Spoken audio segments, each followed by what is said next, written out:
네, 오늘 말씀의 제목은 내가 아닌 하나님이 이루시는 구원이란 제목으로 말씀 나누기를 원합니다.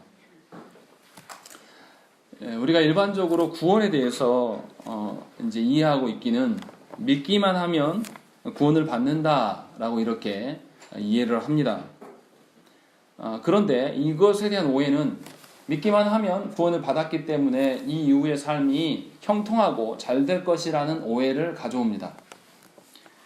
그래서 그 구원이 아주 단순한 것이냐 생각을 하고 복음처럼 단순한 게 어딨냐라고 한국교회가 가르쳐 왔습니다. 그러나 오늘 말씀을 보면 그렇지 않아 보임을 우리가 알 수 있습니다.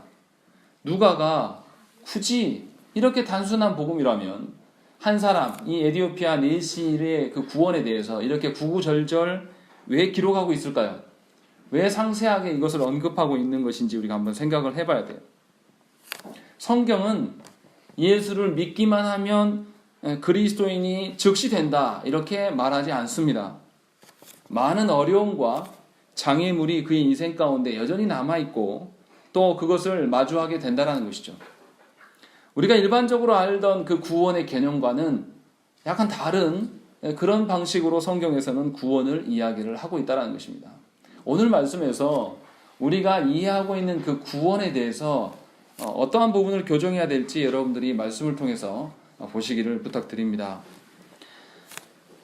빌립이 사마리아를 전도하여서 이제 많은 영혼들이 주 앞에 돌아오기 시작했습니다. 그리고 또 이 사마리아의 그 전도함이 예루살렘에 있는 사도들에게 공증됨으로 말미암아서 사마리아 교회도 이제 합법적으로 전도할 수 있는 구조가 되었습니다. 이 합법적이라는 것은 교회 내에서의 합법적입니다. 로마가 그것을 시인하고 유대인들이 다 용납했다 이런 뜻은 아닌 것이죠. 여하튼 간에 이제 이 사역이 본격적으로 사마리아의 그 마을마다 지금 복음이 전달될 수 있는 그런 상황 하에 놓여있던 그런 상황입니다. 그런데 하나님께서는 빌립을 어디로 가라고 합니까? 26절 말씀을 한번 읽어보시죠. 26절 읽겠습니다. 시작. 그의 사자가 빌립에게 말하여 이르되 일어나서 남쪽으로 향하여 예루살렘에서 가사로 내려가는 길까지 가라 하니 그 길은 광야라. 예, 하나님께서 빌립더러 이 사마리아에 있는 많은 영혼들을 내버려 두고 광야로 가라고 하십니다. 이해할 수가 없죠. 지금껏 고생해서 이제 사마리아에 복음이 전해지게 됐고 이제 사마리아의 교회가 세워질 것 같은 뭔가 이제 사역의 열매를 맛볼 수 있는 그런 상황이 되었는데 하나님께서는 아무도 없는 광야로 가라고 하십니다. 개척하는 목사로서 부흥을 언제나 소망하고 있는데 부흥해서 이제 좀 목회 할만하다 싶었을 때 하나님께서 아무도 없는 땅으로 가라라고 말하는 것과 똑같은 것이죠. 빌립의 입장에서는 이해가 잘 안 됐을 것입니다. 아직도 사마리아에 복음이 전달돼야 될 것이 많았고 또 복음이 이제 막 시작되고 있는 그런 상황에서 하나님께서는 사역지를 옮기라고 말씀하십니다. 그것도 사람이 많은 대도시가 아니라 사람이 없는 광야로 가라고 하십니다. 또 오늘 말씀에서 보면 에디오피아 내시가 나타납니다. 이 에디오피아 내시가 어떻게 해서 예수를 믿었는지 알 수는 없습니다. 아마 그리스도를 믿었던 것은 아닌 것 같고 유대교로 개종한 사람이 아니었는가 이렇게 추측이 됩니다. 유대교를 받아들이고 그래서 그 사람이 어떻게 되었습니까? 27절에 보시면 끝부분에 이 국고를 맡은 관리인 네시가 예배하러 예루살렘에 왔다가 이렇게 되어 있는 것이죠. 분명히 이 사람이 예배하기 위하여서 예루살렘에 왔다고 성경은 기록하고 있어요. 그 당시에 그 에디오피아가 어디에 있는 그 나라냐고 우리가 상정해 볼 수 있냐면 그 아프리카에 있는 나라. 그러니까 이집트의 그 나일강이 북쪽에서 남쪽으로 흐르는 게 아니라 남쪽에서 북쪽으로 흘러내려갑니다. 그래서 아마 나일강 상류 지역에 아마 지금으로 따지면 그 중앙 아프리카 정도의 그쪽에 있지 않았을까 이렇게 추정을 합니다. 지금의 에티오피아하고는 좀 다르기 때문에. 그래서 이 에티오피아 네시가 그때 당시의 세계관으로서는 땅 끝에서 온 사람이 아주 먼 땅에서 지금 예루살렘까지 올라온 것이죠. 그 땅 끝에서 예배하기 위해서 예루살렘까지 나왔다. 이것은 대단한 열심입니다. 하나님을 향한 그 믿음과 열심이 없으면 그 먼 거리를 오기가 굉장히 어려웠을 터인데, 더군다나 이 사람이 무슨 일을 하는 자라면 국고를 맡아서 재정을 관리하는 사람이에요. 비록 내시이긴 하지만 분명히 굉장히 높은 직위에 있는 자였어요. 그러면 그가 그 자리를 비워두고 나오려면 왕의 허락을 받고 나와야 됩니다. 그만큼 예배하러 나오는 것은 굉장한 그 다짐이 있어야 되고 뭔가 각오가 있어야지 예배 가운데 나올 수 있는 그런 상황인 것이죠. 그런데도 이 사람이 믿음을 따라서 예루살렘에 예배하러 나왔습니다. 그 사람이 예배를 드렸을까요? 못 드렸을까요? 생각을 해보십시오. 그 사람이 예루살렘 성전에 와서 예배를 드릴 수 있었을까요? 없었을까요? 네. 아마 성전에 들어가지도 못했을 것입니다. 왜냐하면 첫 번째 이유는 그가 이방인이에요. 이방인이라 성전에 들어갈 수도 없습니다. 그리고 그 사람은 또 더군다나 뭡니까? 내시입니다. 유대인이라 할지라도 모세 오경의 가르침대로 본다면 고자는 하나님의 백성 총회에 들어올 수가 없다고 그렇게 기록하고 있습니다. 그러니까 하나님의 백성 될 자격이, 총회에 들어올 자격이 없게 되는 것이죠. 신명기 23장 1절에 보면 고환이 상한 자나 음경이 잘린 자는 여호와의 총회에 들어오지 못하리라 이렇게 기록하고 있어요. 그러니까 이 에티오피아 내시는 믿기 위해서 땅끝에서부터 또 왕의 명령을 허락을 받고 시간을 내서 이렇게 달려왔습니다. 그런데 그는 예배에 참여할 수가 없었습니다. 문전박대 당한 것이죠. 그런데 그가 포기하지 않았어요. 예배를 드릴 수 없고 내려오는 도중에 어떻게 합니까? 두루마리 성경을 구했습니다. 지금처럼 성경이 흔한 시대가 아니에요. 그 당시에는 종이도 귀할 뿐더러 당시의 종이라는 것은 그 최첨단 기술이 집약된 어떤 그런 물품이란 말이에요. 우리처럼 흔한 게 아니에요. 그런데 이 종이를 또 성경 한 권을 쓰려면은 두루마리에다가 쓰기 때문에 성경 한 권이 부피가 이렇게 크다라는 거죠. 우리가 생각하는 것보다 훨씬 큰 거예요. 값도 비싸고. 그러니까 굉장히 많은 돈을 지불해야지 이 성경을 구할 수 있습니다. 그런데 이 사람이 이렇게 값지고 귀한 성경을 구했습니다. 성경이 막 시장에 나와 있고 서점에 항상 비치되어 있는 게 아니에요. 필사자들이 주문을 받고 써도 오랜 기간이 걸리는 겁니다. 제가 신대원 때도 그 숙제로 내줘가지고 필사를 해본 적이 있는데 시간이 굉장히 오래 걸려요, 성경이. 그냥 정성스레 쓴 것도 아니고 숙제 되기 위해서 갈겨 써도 오래 걸리는 것이죠. 그만큼 성경 구하기가 힘들었을 텐데 이 사람이 성경을 구했다라는 것이죠. 이사야서에 있는 어떤 부분이었을 거로 이제 성경에 나옵니다. 그러니까 이 사람이 굉장히 하나님 알기를 굉장히 열심을 내고 있는 자고 그것을 포기하지 않고 지금 하고 있는 것을 볼 수가 있어요. 그런데 이 사람의 결과는 어떻습니까? 예배도 드릴 수 없었고 또 두루마리 성경을 구해서 읽어가고 있긴 하지만 도대체 무슨 말인지 알 수가 없다라는 것이죠. 아주 절망적이에요. 실망스러운 그런 상황 가운데 놓여 있다는 것이죠. 오늘 본문에 드러난 두 사람, 빌립과 이 에티오피아 내시는 하나님의 뜻대로 행하려고 하는 사람들이었습니다. 하나님의 그 구원에 동참하기를 원했고 그 구원의 확장에 서기를 원했던 사람들로 보여져요. 그런데 그들의 결과는 어떻습니까? 그들이 상상한 대로 되어지지 않는 것을 볼 수가 있는 것이죠. 우리가 신앙생활을 해나갈 때에 구원을 받고 난 다음에 구원받은, 그러니까 신앙생활을 해나가면서 예배생활한 이후의 삶이 이렇다라는 거죠. 우리가 하나님의 자녀 되기 위해서 다짐하고 각오하지만 우리의 삶은 어떻습니까? 그렇지 않아요. 늘 어려움과 고난이 있고 그 역경이 있다라는 것이죠. 그때 우리는 무슨 생각을 합니까? 내가 예수 믿었는데 왜 이러지? 라는 생각을 하는 것이죠. 그것은 예수를 잘못 믿은 것이죠. 구원에 대해서 잘못 생각하고 있는 것입니다. 하나님께서는 구원의 방식을 다르게 진행해 가시는 것을 우리가 알아야 돼요. 우리가 알고 있다시피 하나님께서 대시 한 사람의 영혼을 위해서 위대한 전도자인 빌립을 사마리아 전도를 중단케 하시고 메시를 향해서 떠나도록 명령하십니다. 굉장히 비효율적인 전도 방식이라는 것이죠. 교회는 무엇을 주장합니까? 한국 교회는 효율성을 매우 강조합니다. 그러나 하나님의 그 일하심은 효율성과 상관이 없어요. 정말 비효율적인 방식으로 하나님께서 일하시는 것을 우리가 볼 수 있다는 것이죠. 그런데 또 이해가 안 되는 것은 그 당시 뭐 핸드폰이 있었던 것도 아니고 시계가 있었던 것도 아닌데 하나님께서 어떻게 하십니까?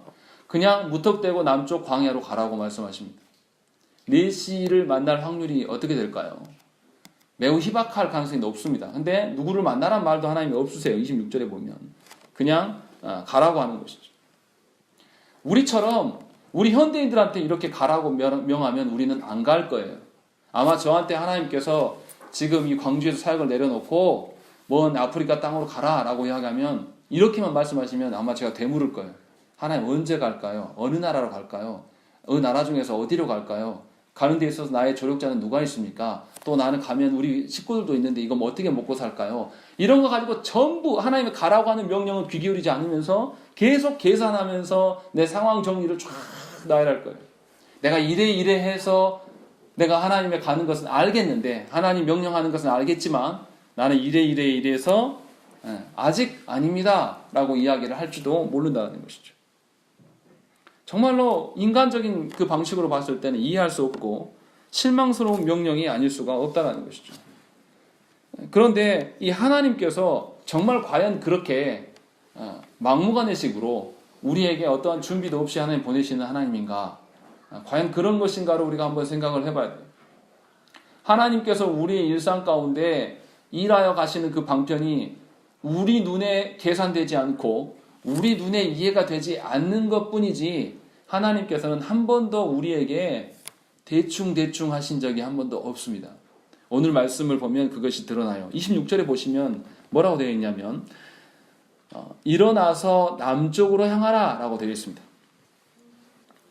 이 남쪽이라는 헬라어 단어는 메센부리아라고 이제 불리는 단어입니다. 근데 이것은 남쪽이라는 의미도 있는데 정오라는 의미도 있습니다. 그래서 어떤 성경 번역본에는 정오의 정남쪽을 향해서 내려가라 라고 이렇게 기록된 성경도 있습니다. 번역을 한 성경도 있어요. 그래서 26절을 다시 정리하면 이런 거죠. 태양이 정남쪽을 향하는 정오에 출발해라, 가라, 이렇게 해석할 수가 있다는 것입니다. 무슨 말씀입니까? 하나님께서 무턱대고 이 빌립을 아무 때나 보낸 것이 아니에요. 충분하게 빌립의 걸음걸이와 이 에티오피아 네시가 걸어가는 방향을 정밀하게 계산하셔서 만날 수밖에 없도록 하나님 만드신 상황 속에서 그 시간 안에서 그를 파송하고 있는 것을 우리가 알 수 있다는 것이죠. 제가 무슨 말씀을 드리고 싶어서 이야기를 하는 거냐면 하나님께서는 정확하고도 아주 치밀하게 당신의 사역을 진행해 가시는 하나님이세요. 다만 우리가 어리석어서 그 하나님의 일하심을 우리의 머리로 우리의 계산대로 계산하려고 하는 것이죠. 그래서 우리의 계산대로 봤는데 하나님의 일이 안 될 것 같아요. 그러니까 어떻게 합니까? 하나님의 말씀과 하나님의 계획들을 어떻게 해버리죠? 수정해버립니다. 뒤집어버리기도 하고 수정해버리면서도 뭐라고 이야기를 합니까? 내가 하나님의 뜻에 순종하려고 이렇게 합니다 라고 이야기를 하는 경우가 허다하다는 것이죠. 그러나 이것은 하나님의 뜻을 모르는 자들의 태도입니다. 우리의 계산이 하나님의 계산보다 더 정확한 것이라고 우리는 생각한다는 것이죠. 얼마나 교만합니까? 얼마나 웃기는 이야기예요. 그런데 우리가, 저와 여러분들이 하나님의 구원을 그렇게 생각합니다. 내 형편을 보니, 내 상황을 보니 내가 하나님의 뜻에 순종하기에 부적당하니까 누구보다 바꾸라고요. 하나님 당신보다 바꾸라고 이야기를 하는 거예요. 엄청난 교만인 거죠. 가끔 우리 아들을 통해서 그것을 저는 깜짝깜짝 보면서 느껴요. 제가 설교 준비한다고 들어가면 아들이 화를 확 내면서 아빠는 맨날 설교 준비만 한다고, 자기 위해서 시간을 내주지 않는다라고 화를 내면서 이제 돌아서는 것을 보게 됩니다. 딱 우리들의 모습이에요. 하나님께서 우리 형편대로 우리 마음에 가는 대로 좀 움직여줬으면 좋겠는데 하나님이 그렇게 안 하신다고 우리가 늘 투덜대고 그 하나님 앞에서 우리의 인생을 우리 스스로 해결하려고 노력을 합니다. 그런데 하나님께서는 그렇게 행하지 않으십니다. 그리고 또 하나님께서 이 빌립을 그곳에 가게 해서 내시를 만나게만 하시는 것이 아니에요. 29절 말씀 우리 한번 읽어보겠습니다. 읽겠습니다. 시작. 성령이 빌립더로 이르시되 이 수레로 가까이 나아가라 하시거늘. 예, 여기서 보시면 하나님께서 이제 빌립과 네시가 만나는 상황이 연출되자 하나님께서 수레로 가라고 말씀하십니다. 그런데 여기서 가까이 나아가라라는 이 단어는 그냥 가라는 의미가 아니라 그와 함께 교제하라는 의미를 포함된 단어예요. 다시 말하면 교제하라는 것은 그 네시의 처지와 상황을 잘 살피라고 하나님께서 명령하신 것이죠. 그래서 이 네시의 상황을 이 빌립이 정확히 살필 수밖에 없었다는 것이죠. 그래서 그가 이 네시가 이 말씀을 읽고 있는 것, 그 말씀으로 인해서 근심해서 이해되지 않아서 근심하고 있는 상황을 다 파악할 수가 있었다는 것이죠. 그래서 빌립이 어떻게 합니까? 성령의 인도하심대로 네시의 필요를 채워줍니다. 그 채로가 바로 말씀에 대한 해석이고 그 말씀에 대한 해석이 주인공이 누구십니까? 바로 그리스도이심을 이 가운데 드러낸다는 것이죠. 빌립이 의도적으로 그리스도를 드러내려고 한 것이 아니라 이 네시가 지금 필요한 것이 이 말씀에 대한 해석이고 말씀이 누구를 가리키고 있는가에 대한 것이 바로 그리스도이셨다는 것이죠. 그러니까 하나님께서는 이 에디오피아 네시와 빌립에게 두 사람에게도 아주 면밀하게 치밀하게 하나님의 일하심을 드러내 보이셔서 그들을 만나게 하시고 그들의 주인된 분이 바로 예수 그리스도이심을 그들에게 증거하고 있음을 우리가 알 수 있다는 것이죠. 네시 입장에서 한번 생각을 해보세요. 그 먼 사막길을 예배하겠다고 그 신념 하나로 달려왔는데 문전박대 당했습니다. 그런데도 그가 포기하지 않고 어떻게 합니까? 아주 비싼 주의 말씀을 구해서 읽고 있어요. 어디서 읽고 있습니까? 내려가는 마차에서 읽고 있는 것이죠. 생각을 해보세요. 그때 당시 광야길에서 마차 타고 걸어가는데 책을 읽을 수 있을까요? 이런 작은 책도 아니죠. 이렇게 들기 편한 책이 아니라 두루마리 성경이에요. 엄청 큰 성경이란 말이죠.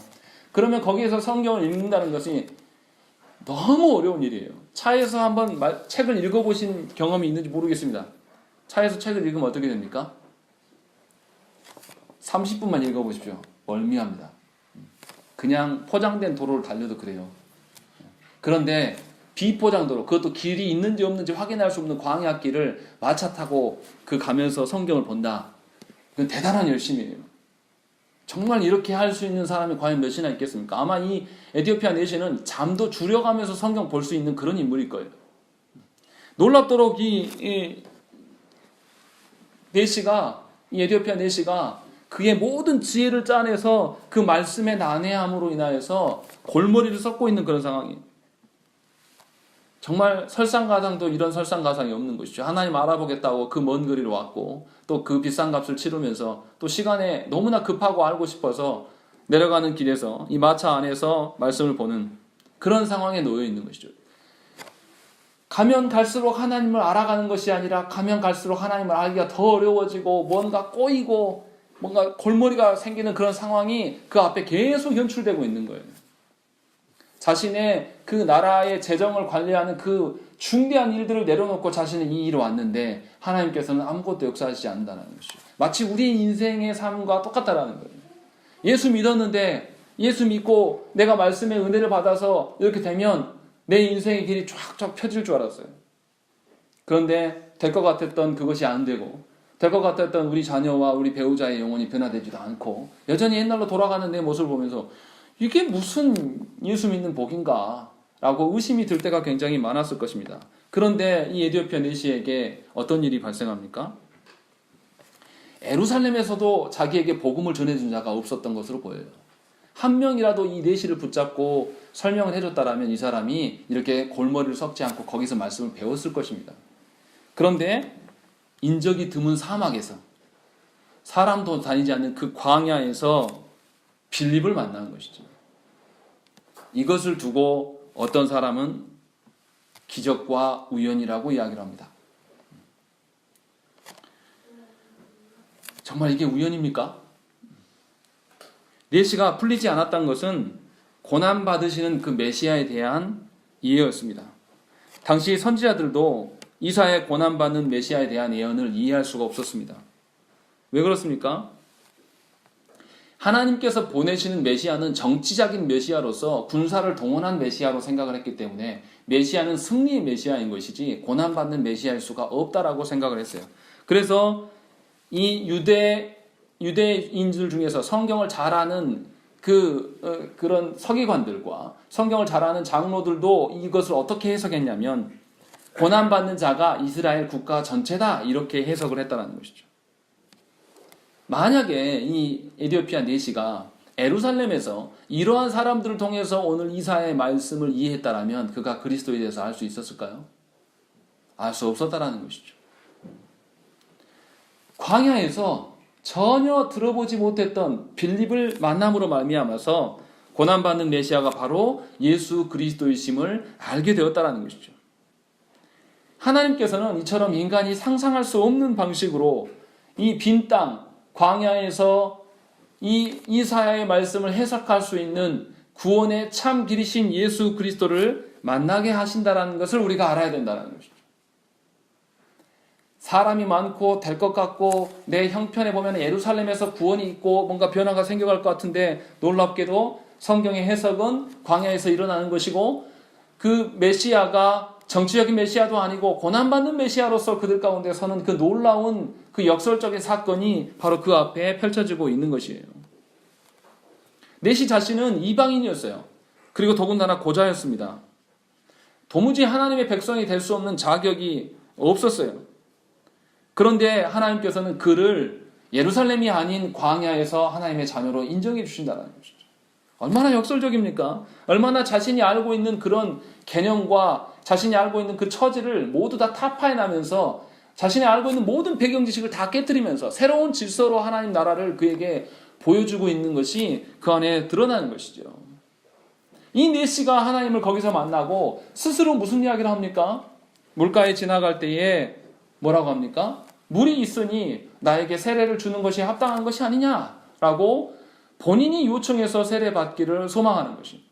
이 내시가 만난 하나님은 우리가 성경에서 지나가니까 내시의 상황과 정황을 살피지 않고 보면 내시가 그냥 구원받았나 보네 이렇게 생각할 수가 있어요. 그러나 내시가 경험하는 하나님은 너무도 이 역설적인, 이 패러독스적인 하나님의 사역을 보게 되는 거예요. 자신의 생각과 자신의 주관을 완전히 다 깨부시고 또 자신이 알고 있는 유대인의 그 관습과 모든 습성까지도 다 깨부시고 하나님 나라의 새로운 질서를 자신에게 부여하시는 하나님, 그가 바로 그리스도를 통해서 우리 가운데 오신 하나님임을 그가 아마 충격적으로 알았을 것이에요. 그리고 그의 놀라운 변화로 말미암아 어떻게 되었습니까? 그가 세례를 받고 본국으로 돌아갔어요. 본국으로 돌아가서 뭐 했을까요? 자신이 아는 자들에게 하나님의 어떠하심과 그리스도 되심을 분명하게 그들에게 알리고 전파했을 것입니다. 하나님은 이처럼 우리가 처음 출발했을 때에 이 빌립과 내시의 그 상황을 보면서 하나님 왜 이렇게 비효율적으로 일하시나라고 보여지는 부분이 많았다는 것이죠. 그러나 하나님께서는 놀랍도록 효율적으로 너무나도 강력한 역사로 말미암아 에디오피아 내시를 회심케 하시고 그로 말미암아 복음의 확장을 보여주고 있는 것을 우리가 볼 수가 있는 것입니다. 생각을 해보세요. 우리가 여기서 잘 생각을 해야 됩니다. 앞에 있었던 이 빌립과 에디오피아 내시의 상황을 모르고 그냥 내시가 말씀의 해석을 받고 세례 받은 사건만을 보면 우리가 뭐라고 이야기할 수 있겠습니까? 광야에서 사람이 없는 광야에서 빌립을 만난 것이 이거 우연이 없네. 이런 우연이 없네라고 설명할 수가 있을 것이에요. 분명히 앞선 고뇌와 고난과 실망의 그 현장이 있어야지만 뒤에서 일하시는 하나님이 연계가 돼서 이해될 수가 있는 것이죠. 제가 무슨 말씀을 드리려고 하는 거냐면 우리 인생을 바라보면서 우리는 시간에 얽매여 살기 때문에 전후 관계를 잘 따지지 못해요. 인간은 자신의 처해 있는 상황에서만 모든 것을 판단합니다. 그래서 무슨 이야기를 하냐면 일상에서 우연을 말합니다. 오늘 본문에 나타난 주의 사자의 명령도 전혀 근거 없는 소리라고 말하는 이들이 있습니다. 이번 주에 제가 어떤 기독 언론 매체에서 어떤 기사를 보았습니다. 인터넷상에서 보았는데 그 동영상도 있어서 한번 들어봤어요. 누구에 대한 기사냐면 이 고인류학자 이상희 교수라는 이 사람이 미국에 있는 어떤 대학 교수인데 굉장히 똑똑한 여자예요. 그런데 이 사람이 뭐라 그러냐면 이 사람은 진화론을 믿는 사람입니다. 유신 진화론자예요. 그녀가 처음부터 예수 믿었던 거 아니에요. 본인이 예수 믿는 지는 한 10년 전인가 이렇게 이제 회심했다라고 본인은 이야기를 해요. 그녀가 뭐라 그러냐면 창조를 믿는다고 말하면서도 진화를 말합니다. 그러면서 진화론자들을 교회에서 사탄시 여기는 그 목사들이 무식하다라고 이야기를 하더라고요. 그래서 뭐라고 합니까? 진화를 설명해요. 그 여성의 말 속에 뭐가 담겨 있냐면 우연이란 이야기가 여러 번 나옵니다. 우연하게 돌연변이가 생겼고 마침 우연하게도 그 환경이 조성이 되어서 진화할 수 있었고 우리가 여기까지 존재한 것이다. 그러면서 우연이라는 것이 너무 감동적이다라고 이렇게 이야기를 하는 것을 보았습니다. 그러니까 하나님의 그 창조를 본인은 믿는다고 말하지만 자신의 그 모든 삶의 배경은 진화에 대해서 초점을 맞춰줬고 우연에 대해서 이야기를 하고 있는 것이죠. 그러면서 뭐라 그러냐면 나사로가 이 여자의 말이에요. 그 교수님, 여자 교수님의 말이에요. 나사로의 부활보다도 나사로를 죽음 가운데서 자유케 한 것이 자기는 감동이었다라고 이야기하는 거죠. 그러니까 나사로가 과학자 입장에서 어떻게 부활되어 있는지 이런 것에 대해서는 논리적으로 설명하고 싶지가 않은 거예요. 자기의 진화로 봤을 때는 불가한 이야기거든요. 이것은 관심 두고 싶지 않고 죽음 가운데 얽매여 있는 그가 자유된 것이 너무나 감동적이었다라고 이야기를 하는 것을 보았어요. 지금 이 교수님의 오류는 무엇일까요? 하나님께 매인 사람이 아니라는 것을 분명히 알 수 있어요. 자유를 추구합니다. 자신이 평생 일궈놓은 이 업적, 학자로서의 이 업적을 포기할 수 없기 때문에 어떻게 합니까? 스스로 하나님의 창조는 그것이고 그 교수님 뭐라 그러냐면 큰 일은 하나님이 결정하시고 나머지 자세한 것은 우리가 결정하는 것이 그것이 기독교다라고 이야기를 하는 것을 봤습니다. 그래서 하나님의 창조는 내가 이해할 수 없는 것은 그냥 그분께 맡겨드리고 나머지 내가 할 수 있는 것은 나는 진화를 설명하는 것이다 라고 설명하면서 진화를 믿는 것이 바로 예수 믿는 것이다 라고 이렇게 말하는 것을 보았습니다. 그것이 기독 언론지에 메인에 올려있는 기사였습니다. 그 기독 언론지가 상당히 의심스러워요. 옛날부터 안 좋아했지만. 제가 무슨 말씀을 하려고 하는 거냐면 그 교수님은 자신의 업적과 하나님의 일하심 앞에서 무엇을 선택했습니까? 자신의 업적을 선택했어요. 하나님을 믿는다라고 하는 것은 사실 믿는 게 아니죠. 하나님의 주권과 하나님의 일하심 전체를 부정하기 때문에 여전히 자신이 이루어온 이 진화론의 업적에 대해서 포기하지 못하는 거예요. 우리와 똑같습니다. 하나님께서 우리 가운데 일하심에 있어서 내가 살아온 방식과 내가 과거에 행했던 방식들에 대해서 이것이 하나님 앞에 죄악이다 라고 인정하면서 이것을 부정할 줄 모르는 우리와 너무 닮아 있는 것이죠. 제가 그분을 비난하려고 말을 꺼내는 것이 아니에요. 우리의 이야기를 하려고 그분을 통해서 이야기를 하고 있는 것이죠. 하나님께서 큰 일은 다 결정하시고 우리에게 소소한 자유를 주시는 그런 하나님이십니까? 아니에요. 하나님은 우리의 작은 일들까지도 심지어 우리의 죄악들까지도 보시면서 그것을 이용하셔서 당신의 계획을 충분히 수립하시고도 남으시는 하나님이에요. 우리의 모든 일상에 관여하시면서 우리의 삶에 소소하게 관여하시며 역사하시는 그런 하나님이라는 것이죠. 그런데 우리들 중에도 이 여자 교수님처럼 생각하는 분이 많아요. 하나님은 하늘이나 아니면 예배당에 계신 분으로 생각하고 자신의 삶은 자신의 것이라고 여기며 살아가는 분들이 꽤 많습니다. 그래서 예배 드릴 때만 성도인 것이죠. 일상으로 돌아가면 하나님을 전혀 기억하는 바가 없어요. 그냥 옛날 내가 살았던 방식으로 다시 돌아가는 것. 그래서 일상의 소소한 일들은 하나님께 묻지 않습니다. 이 일상의 소소한 결정은 누가 하는 것이기 때문에 자신이 하는 것이기 때문에 묻지 않습니다. 하나님은 커다란 일만 결정하는 그런 하나님으로 이해한다는 것이죠. 그래서 자신의 그 일상은 아주 작고 초라한 것으로 여기면서 하나님으로부터 완전한 자유를 꿈꾸는 것이 교회 안에도 많이 있는 행태라는 것입니다. 잘 우리가 생각을 해보셔야 돼요. 우리의 인생은 물론이고 하나님께서 주신 내 자녀와 가정과 직장 또 이웃과의 관계 모든 터전도 사실은 하나님을 의식하지 않고 존재하는 것이 아무것도 없다라는 것이죠. 그런데도 우리는 놀랍게도 우리의 습성은 어떻게 합니까? 하나님을 의식하지 않는 삶을 추구합니다. 저를 봐도 그래요. 이렇게 되면 안 되지만 전에도 제가 한번 말씀드린 적이 있습니다. 목사는 언제 제일 부담스럽고 바쁠까요? 주일 11시 예배 전이 가장 부담스럽습니다. 주일 아침이 가장 피곤해요. 언제 가장 행복할까요? 주일 오후에 예배 다 끝나는 시간에. 예전에 제 아내가 직장 다닐 때 부교육자였을 때는 아내는 주일 밤이 제일 힘든 시간이에요. 이제 월요병이 시작되는 시작이거든요. 직장에 가야 되니까. 저는 그때부터 자유함을 누리는 뭔가 많이 찌들려 있는 거죠. 목사인 저도 뭐냐면 이 예배하는 일과 하나님 섬기는 일이 기쁘고 즐거운 일로 바라보는 게 아니라 하나님으로부터의 자유함을 누리는 것이 복이다라고 생각하는 것이죠. 그것이 안식이다라고 생각하는 개념이 우리들 가운데 내재되어 있다는 거예요. 이것이 얼마나 큰 오류인지 우리가 한번 생각을 해봐야 돼요. 하나님의 방식대로 우리가 모든 것을 해석해야 되는데 해석할 수 없기 때문에 우리는 하나님이 계시지 않는 것으로 상정하고 그것을 우리는 우연이란 단어 안에 다 몰아넣습니다.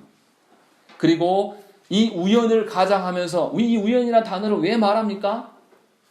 왜 우연을 끄집어냅니까? 누구 하고 싶은 대로 하고 싶어서요.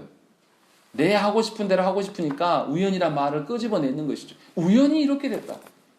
내 상황이 내가 이렇게 만든 게 아니라 이 상황이 나를 그렇게 만들었어. 우연히 이렇게 됐어. 라고 이야기하면서 하나님을 부인하고 하나님을 속여보려고 우리가 생각하고 판단하고 사람들 앞에서 말한다는 것이죠. 그러나 하나님 나라에 이르렀을 때에 하나님이 지금 제가 이 연약한 제가 설명하는 것보다 더 논리적으로 더 정확하게 여러분들의 마음 중심을 읽어내시고 증명해 보이실 거예요. 그때 저와 여러분들이 뭐라고 이야기하겠습니까? 우리가 하나님의 일하심에 대해서 한번 생각을 해봐야 돼요. 하나님의 구원의 그 계획들, 하나님께서 이루어 가시는 것이 얼마나 치밀하고 치열하게 준비되어 있는가를 우리가 한번 생각을 해봐야 돼요. 하나님께서는 우리의 일상의 사소한 영역까지 다 관여하시면서 당신의 구원 계획을 이루어 가시는 하나님이십니다. 예수님께서 분명히 뭐라고 합니까? 복음이 에루살렘과 온 유대와 사마리아와 땅끝까지 이르게 될 것을 약속하셨습니다. 그런데 놀랍게 지금 순서가 어떻습니까? 지금 이 사도행전 8장 우리가 읽었던 본문의 순서를 한번 잘 생각해 보세요. 예루살렘의 복음이 편만해지자 어떻게 됐습니까? 하나님 흩으셔서 복음을 어디로 이동시키셨어요? 사마리아로 가게 하시고, 그리고 이제 그 복음을 어디로 가게 하십니까? 이 에디오피아 내시를 만나게 함으로써 땅끝, 이 에디오피아 땅으로 복음이 이동되어져 가고 있는 것을 우리가 볼 수가 있다는 것이죠. 하나님께서 계획하신 대로 이 복음이 진척되어 가는, 진행되어져 가는 과정을 약속하신 그대로 이뤄가시는 하나님임을 우리가 볼 수 있어요. 이 하나님의 복음 전파에 대해서 돕는 자가 누가 있었습니까? 결정적으로 핵심으로 돕는 자가 없었어요. 다 하나님께서 그들을 명하시고 움직이게 하셔서 당신의 계획들을 수행해 가시는 하나님. 그러니까 하나님 나라의 일들은 하나님께서 이루어 가시는 거예요. 저와 여러분들이 무엇인가 순종하면 더 될 것 같고 순종 안 하면 덜 될 것처럼 우리가 생각을 합니다. 저도 부목사 때 그런 오류 가운데 빠진 사람이에요. 내가 이 교회에서 개혁신학으로 말씀을 가르치는데 감히 나를 몰라봐? 나를 쫓아내? 내 나가고 나면 내가 맡았던 부서도 굉장히 힘들 거야 라고 생각하며 나온 적이 있습니다. 하나도 안 힘들고 더 잘 되더라고요. 교회마다 그랬습니다. 여러분들은 어떻게 하나님의 교회를 바라보고 여러분들은 어떻게 하나님의 가정을 바라봅니까? 여러분들이 판단했던 방식으로 여러분들의 자녀를 양육하면 잘 될 것이라고 여러분들 호언장담하지 않습니까? 자녀들한테 무엇인가 그들에게 권한을 주는 게 아니라 그렇게 하면 안 돼. 엄마가 말한 대로, 아빠가 말한 대로 해. 라고 하면서 강요하지 않습니까? 또는 반대로 지들이 선택할 때까지 기다려줘야지. 그것이 인격적인 것이지 하면서 복음을 들이대지 아니하고 그들에게 그냥 내두면서 그들의 선택을 존중해 주면서 양육을 잘한다라고 여러분들 생각하십니까? 둘 다 하나님의 말씀보다 앞서 나가거나 처진 거예요. 하나님께서 원하시는 방식하고 하등에 상관없는 방식이라는 것이죠. 분명히 우리가 아셔야 될 것은 하나님은 우리가 없어도 당신의 구원 계획을 충분히 이루시고 남으시는 하나님이십니다. 우리가 필요해서 부른 게 아니에요. 도리어 우리가 하나님이 필요한 것이죠. 우리가 하나님의 도우심과 하나님의 역사하심을 보기를 원해야 되는 것이 정상인데 어떻게 된 것인지 우리가 하나님의 말씀을 거부하고 우리 일상에서 하나님 없는 것처럼 살아내기를 우리가 소망한다는 것이죠. 분명히 저와 여러분들은 하나님의 그 크고 높으신 계획을 인정해 드릴 여지를 항상 남겨놔야 돼요. 우리 인생에서 우리가 해석할 수 있고 이해할 수 있는 일들이 얼마나 됩니까? 우리 인생에서 해석할 수 있는 일들은 그다지 많지 않습니다. 아주 미미한 영역밖에 없어요. 그런데도 놀라운 것은 우리는 우리 식대로 다 판단해냅니다. 그리고 정죄해내고 하나님의 일하심에 대해서도 우리 마음대로 수정을 가하려고 하는 것이죠. 그러면서 하나님의 뜻과 반대되는 선상에 서 있으면서 하나님의 뜻이다 본인이 오해하면서 열심히 그 일을 해요. 그러면 그 일로 인해서 어떻게 됩니까? 교회에 상처가 되는 것이죠. 교회에 복음의 장애가 되는 것이에요. 저와 여러분들이 그런 자가 아닌가 생각을 해봐야 돼요. 제가 아는 어떤 분이 기도응답 받았다고 하면서 행동하는 것을 본 적이 있어요.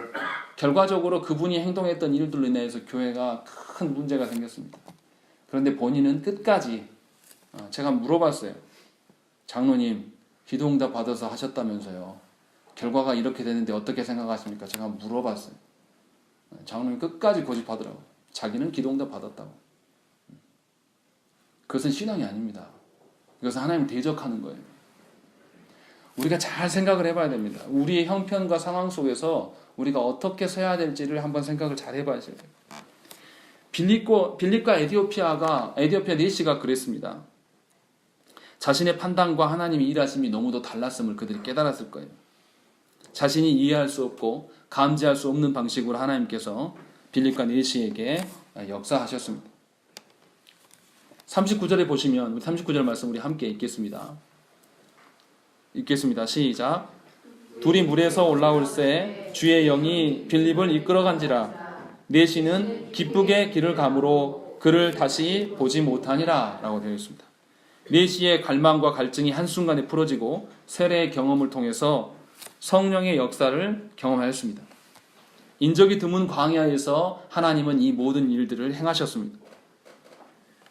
네시의 이런 영적 해갈은 빌립에게도 놀라운 광경이 되었을 것입니다. 자신이 사마리아에서 복음을 전해야 된다고 생각했을 터인데 하나님은 광야로 이끄셔서 땅끝까지 복음을 이루시는 하나님이심을 보았다라는 것이죠. 그래서 네시와 빌립은 기쁨으로 가득할 수밖에 없었어요. 그리고 각자의 사명의 길로 아주 큰 힘을 얻고 그들이 돌아갔을 것입니다. 하나님의 보이지 않는 손은 사명자들이 빠뜨린 모든 것을 메꾸시고 남으심이 있으십니다. 빌립은 그리고 40절에 또 어디로 갑니까? 우리 40절 말씀 한번 읽겠습니다. 시작. 빌립은 아소소에 나타나 여러 성을 지나다니며 복음을 전하고 갈리사야에 이르니라. 빌립은 가나안 남쪽에서 애굽을 내려가는 길목 광야에서 이 에디오피아 네시를 만났습니다. 그리고 하나님께서 명하시는 대로 그에게 복음을 전하고 세례를 주고 난 다음에 돌아왔어요. 그런데 돌아오는 그 길이 뭐냐면 아소도를 거쳐라고 되어 있습니다. 아소도는 옛날 블레셋의 5도시 중에 한 성읍이에요. 그러니까 가나안 남쪽, 이 남서쪽의 어떤 도시인 것으로, 해안 도시인 것으로 우리가 추정할 수가 있어요. 그리고 그 도시에서, 중심 도시에서 복음을 전하고 또 올라가는 길에 어디로 갑니까? 가이사랴로 갑니다. 이 가이사랴는 어디냐면 가나안 땅을 다스리는 총독이 에루살렘에 거주하지 않습니다. 왜냐하면 에루살렘에 거주하면 폭동이 일어나고 자신 신변의 위협을 느끼기 때문에 이 카이사랴라는 도시를 만들고 거기에서 머물러요. 그리고 언제 이 에루살렘으로 가냐면 에루살렘에 절기가 있을 때 모든 유대인들이 모이면 치안을 담당해야 되기 때문에 그때만 에루살렘 성에서 거하는, 그러니까 당시에 로마의 모든 이방인들의 중심 도시는 어디냐면 이 카이사랴라고 볼 수가 있는 것이죠. 그 카이사랴로 가서 복음을 전하고 있는 것을 우리가 알 수 있다는 것이죠. 다시 말하면 이 빌립은 네시를 만난 사건을 통해서 하나님의 일하심의 그 놀라움을 경험했습니다. 자신의 생각을 뛰어넘으시는 하나님, 자신의 발걸음을 아주 면밀히 지키시는 하나님이심을 보고 그가 이 남쪽으로부터 지중해 해안가를 따라서 큰 도시들을 올라가면서 계속 복음 전도를 하고 있는 것을 우리가 볼 수 있는 것이죠. 실제로 이 빌립의 뿌린 씨앗이 나중에 이 사도행전에 드러납니다. 가는 도시마다 제자들이 등장하는 것이 뜬금없이 제자들이 나타나는 것이 이 빌립이 뿌린 복음의 씨앗으로 드러나는 것입니다. 오늘 말씀을 정리하면 이런 거예요. 우리 인생 가운데는 우연이 없습니다. 하나님께서 모든 구원의 역사를 다 이루어 가시는 그분이심을 우리가 알아야 된다는 것이죠. 또 특별히 알아야 될 게 뭡니까? 하나님의 나라의 일은 누가 주도하십니까? 하나님께서 주도하십니다. 하나님 한 분만으로 충분해요. 우리의 도움이 필요치 않습니다. 다만 하나님께서 우리에게 기회를 주셔서 우리가 하나님 나라의 어떠함을 맛보게 하시기 위해서 우리를 부르신 것이지 뭔가 부족해서 우리를 부르신 것이 아니라는 것이죠. 그렇기 때문에 우리들은 어떻게 해야 됩니까? 하나님의 뜻에 순종하는 자로서만 서 있으면 돼요. 우리가 지휘관이 되어서 무엇인지 우리가 재판관이 되어서 무엇인가를 판단해내고 분별해내는 것은 매우 어리석은 일입니다. 우리가 판단하고 계산하고 그렇게 시작할 때에 하나님의 주권에 대한 도전이 시작돼 버립니다. 스스로 주의 일을 판단하여 어려울 것 같으면 회피하고 또 주의 일이 부족할 것 같아서 이 방식 말고 다른 방식으로 해야 할 것 같다고 마음이 앞서는 이 모든 것이 사실은 하나님에 대한 도전이에요. 하나님의 교회를, 하나님의 가정을 세워가는 방식이 아니라는 것입니다. 그래서 신자의 삶의 모든 영역은 하나님의 구원 계획에 쓰임받을 수 있도록 우리가 순종의 자세로 서 있는 것이에요. 하나님께서는 오늘도 치밀하게 당신의 구원의 일들을 계산하고 움직이시는 하나님이심을 믿어야 합니다. 그러므로 신자는 지금 내 모습 이대로 주께서 받아주시기를 소망하며 순종하는 것이 신자의 해야 될 일이에요. 우리가 무엇인가를 판단하고 무엇인가를 새롭게 계획하는 일들이 사실은 하나님 앞에서 합당하지 않다라는 것이죠. 우리 모습 이대로 하나님의 손으로 지으신 우리 이 모습 이대로 하나님께서 받아주시기를 소망하면서 순종하는 자로 서는 것, 그것이 우리의 일상이 되어야 된다는 것이죠. 그럴 때에 하나님의 그 구원 계획을 우리가 맛보기 시작할 수 있습니다. 오늘 이 에티오피아 내시와 이 빌립이 하나님의 일하심을 경험했을 때, 이 빌립이 복음을 전했을 때 놀라운 감동으로 그가 확신에 찬 모습으로 돌아갔을 때 이 빌립이 얼마나 큰 힘을 얻었겠습니까? 그리고 이 빌립이 가는 족족마다 복음을 전하는 데 있어서 언제나 하나님의 그 도우심과 소망함을 두고 살았기 때문에 그가 대도시로 갔어요. 대도시는 누가 있습니까? 로마와 유대인들이 득실득실해요. 그런데 그 땅을 외면하지 않고 올라가면서 복음을 전했다는 것이죠. 자신의 형편대로라면 굳이 그렇게 할 필요 없어요. 그냥 사마리아로 가면 돼요. 사마리아 가면 누가 있습니까? 자신을 반겨줄 성도들이 있단 말이죠.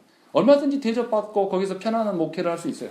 그런데 그렇게 행하지 않고 하나님의 일하심을 기대함으로 전혀 기대할 수 없는 장소에서 복음을 전하며 올라가는 빌립의 모습을 우리가 볼 수 있다는 것이죠.